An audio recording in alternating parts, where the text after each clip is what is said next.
Hi, this is James Connor. Here with Ann Mason, and we're going through vaccines one at a time so that people can kind of pick and choose what they're particularly concerned about. And we can maybe set up a voting system for which are the most useless of the useless vaccines out there.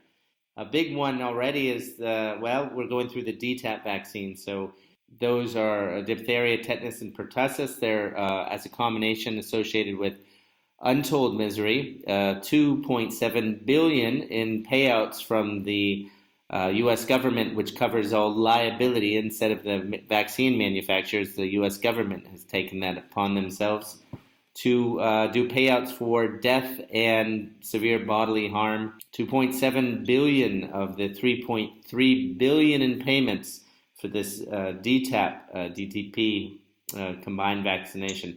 And we're looking at diphtheria today. Diphtheria is interesting. Why are they even bothering with this anymore? It's basically no longer a problem. There's been some upticks in the Soviet Union, Russia, after the Soviet Union collapsed.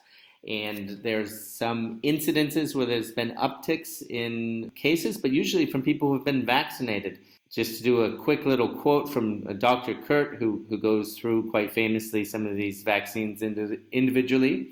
He says, because the disease is rarely seen in developed countries, most physicians would never have seen a case of diphtheria in their lifetime. There's limited epidemiological, clinical, and laboratory expertise on diphtheria.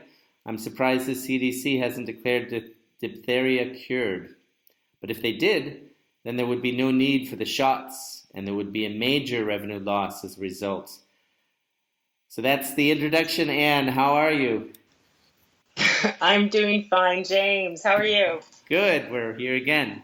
What are your thoughts on diphtheria today? What I know about diphtheria is that, like all of the other infectious diseases and childhood diseases, the mortality rates were on steep decline before the vaccine started to be used. There is the bit of history on the vaccine, the diphtheria vaccine, and diphtheria itself, is that just like tetanus and pertussis, it's the disease, the problems are caused by the toxins that the bacteria produces.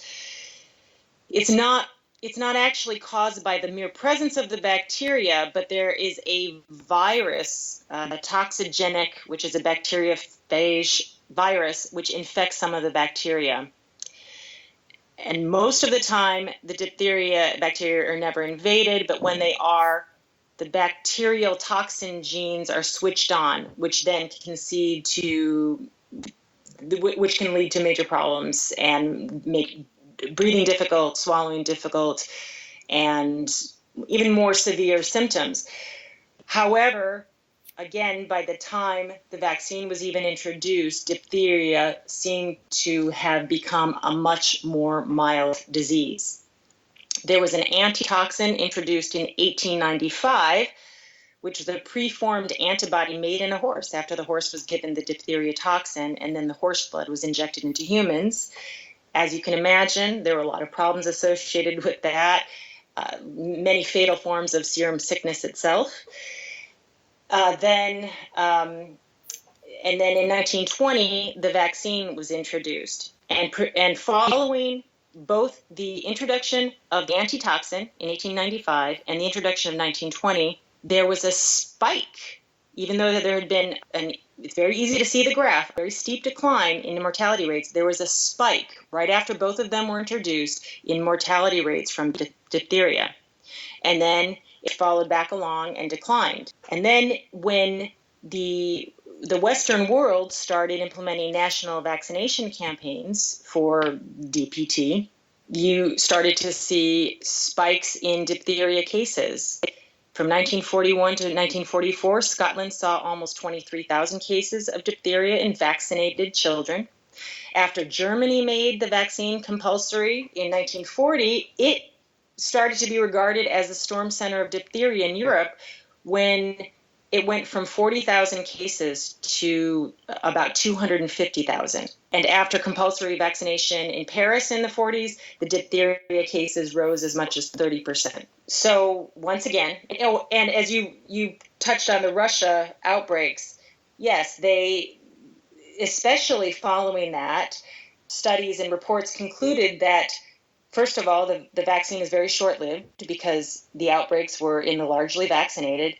But again, it was a very mild disease. So it's no longer the killer that it was. And so once again, a useless vaccine, but comes along with a lot of dangers, as we covered in the pertussis podcast about all of the deaths from the DTaP vaccine. For individuals, and more often than anything, it's parents. The issue is someone's arguing that there's some benefit, so there's ultimately a cost-benefit analysis. The uptick, the benefit won't be exposed theoretically to diphtheria, but it seems like it's petered out as any kind of lethal disease, and we can treat it now. We can treat things like this with antibiotics. We can treat things like this probably even much better with vitamin C. It's just not a killer that it once was. On the other hand, the DTaP is associated with lots of death and suffering.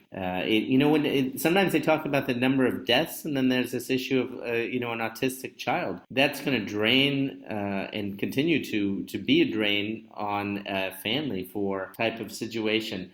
People who either lose a child or have a child that goes for a wellness checkup and comes back with autism, that's just going to be a big, big problem. We'll have to put it up. Voting, which is the most useless vaccine. We'll order them out. Anything else about diphtheria that you'd like to add in? Just again, as you touched on, high dose vitamin C is very successful in reducing the severity of the disease.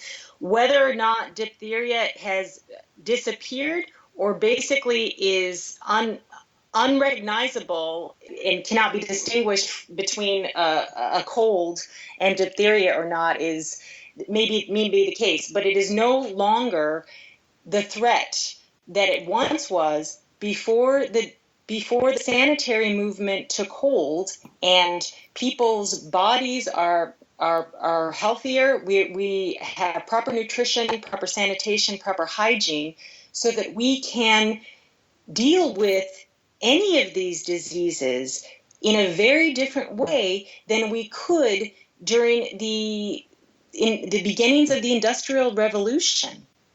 And people really need to look into this. The DTaP vaccine is killing kids. SIDS is very associated with the DTaP vaccine, as is brain damage. That is not a risk anyone should take with their child over what are now relatively mild diseases. That's it. Good. And, just to tie that up real quick again, we'll repeat this again and again. People think, well, didn't these vaccines eradicate all these major diseases? And it's, there's two ways to look at it. They were all on the decline. We introduced isolation for sickness, proper health, sanitation, and things like typhoid fever, scarlet fever, or typhoid and scarlet fever. They disappeared without vaccination campaigns. So did the bubonic plague and English sweating sickness. So the vaccines, it's just not all what it's maybe put forth to be. And we'll put links again to the specifics of diphtheria to allow you to quickly do some more research on those specifics. All right, thank you for being with us. Thank you, Anne. Thank you, James. I'd just like to add that we are concerned parents who've done a lot of research on the subject. We're journalists, but ultimately we're not medical doctors. There are plenty of medical doctors out there who have a very skeptical view of vaccines. Look them up. Look at some of these longer lectures. Talk to doctors that are pro-vax. Listen to both sides. Make your own judgments. It's important, but do your research.